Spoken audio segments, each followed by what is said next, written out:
Ko eke te kapa Mystics ki te tūranga kapa toa o Aotearoa, whai muri ho i tā rātou toki i te kapa Magic i ngā pō. Engari ara te mātā hauariki e pūkana mai rā, ara ko te whiringa toa ka tū ki roto o Piripane ki ngā Firebirds. Kāore a Catherine Latu e whakaitia ki a haere ki te whakataetai o te ao. Engari, kei whiatāna haere ki ngā whiringa toa o te whakataetai.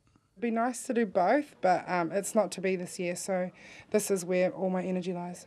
Ko tahi noi ho te kapa kei mua i a rātau, ko te kapa Firebirds no te tauraki o te pāpaka nui a Māui. It is going to be very hard, but anybody's beatable. We showed that last night. We beat the Magic and they were hurting from getting thrashed by the Firebirds. So we knew they were going to be really hard, and they were, and it was physical and it was hard, but we just showed that if you just stick to the game plan, then you can win. So yeah, they're beatable.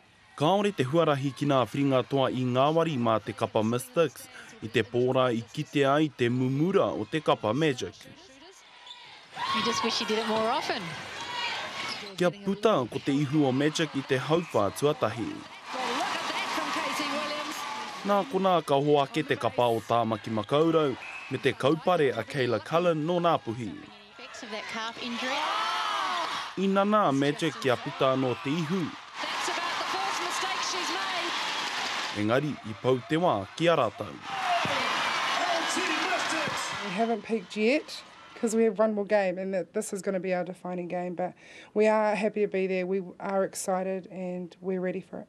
He tae pa teitei anō hei turaki mā rātau, kia hina i a rātau te kapa Firebirds. I runga i te mōhi o kāre anō rātau kia hinga i tēnei tau.